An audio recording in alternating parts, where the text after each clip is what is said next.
இந்த மேடையில் நிற்கும் போதே ஐ பிகம் வெரி நாஸ்டாலஜிக். நான் வந்து விஜயகாந்த் சாரை திங்க் பண்ணாமல் இருக்கவே முடியாது. அது திங்க் பண்ண ஆரம்பிச்சேன்னா என் கண்ணீரில் நீர் வடிய தான் செய்யும். ஏன்னா அதை மட்டும் நான் சொல்ல ஆரம்பிக்கிறேன். ஏன்னா ஒன்றே ஒன்று, இந்த பாசம் என்பது திருமதி பிரேமலதா விஜயகாந்த் சொல்லும்போது நட்பை பற்றி சொன்னாங்க. இந்த படத்தில் வந்து நடிக்கிறதுக்கு வந்து பொன்ராம் வந்து ஒரு மிகப்பெரிய காரணமாக இருந்தாலும் சண்முக பாண்டி இந்த படத்தில் இருக்காருன்னு சொன்ன உடனே ஐ செட் ஐ ஆம் டூயிங் திஸ் ஃபிலிம். கண்டிப்பாக நான் ஒரு பண்ணுவேன் அப்படின்னு சொன்னேன். ஏன்னா வாழ்க்கை பயணத்தில், இந்த கலை உலக பயணத்தில் நான் முக்கியமான காலகட்டத்தில், ஏன்னா பலரும் சொல்ல மாட்டாங்க, ஆனால் நான் சொல்லியே தீருவேன், சொல்லிக்கிட்டே இருப்பேன். அதை ரொம்ப கஷ்டப்பட்டுட்டு இருந்த ஒரு சூழலில் வந்து விஜயகாந்த் சாரோட மேக்கப் மேன் வந்து ராஜு புலன் விசாரணையில் வந்து ஒரு வில்லன் தேடிட்டு இருக்காங்க.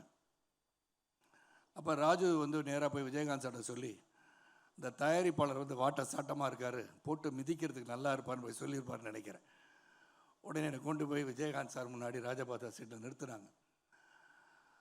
அவர் என்னை பார்த்தாரு, நீங்கள் வந்து ராவுத்தரை பார்த்துட்டு செல்வமணியை பார்த்துருக்கனாரு. செல்வமணி தான் இருந்தாங்க. விஜயகாந்த் சார் என்னை பார்க்கும்போதே முடிவு பண்ணிட்டாரு, சரி சரத்குமார் வந்து நடிக்கணும்னு நினச்சிட்டான்னு நினைக்கிறேன். நான் போய் செல்வமணியை பார்க்கும்போது போய் நின்று இந்த வில்லன் வேஷன் பண்ணணும் அப்படின்னாங்க. கண்டிப்பாக சார், எந்த வேஷனாலும் பண்ணுறதுக்கு தான் வந்திருக்கேன்னு சொல்லி நின்னேன். அப்போ ஏதோ பேசிக்கிட்டாங்க, உங்களுக்குள்ளே பேசிக்கிட்டாங்க. இவர் மீசை இல்லாமல் இருந்தால் எப்படி இருப்பாருன்னு காதில் விழுந்துச்சு.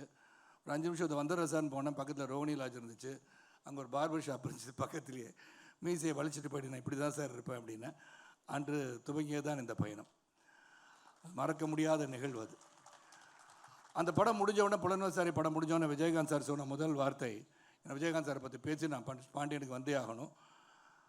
அவர் வந்து இந்த படத்தை பார்த்தோன்னே எந்த ஒரு கதாநாயகம் சொல்லாத வார்த்தையை சொன்னவர் தான் விஜயகாந்த். அதனால தான் இன்றைக்கும் இதயத்தில் ஆழமாக இருக்கார். இந்த படத்தை பார்த்துட்டு அவர் சொன்னார், சரத் உங்களுக்கு தான் அந்த படத்தில் பெரிய பேருனார். ஒரு கதாநாயகன் ஒரு வில்லனை பார்த்து இந்த படத்தில் முதலாக அதிகமான பேர் புகழ் வரும்னா அது உங்களுக்கு தான். எனக்கு என்ன சார் சொல்கிறீங்கன்னு, அவ்வளோ பிரமாதமாக இருக்குது சார் அப்படின்னு சொன்னார்.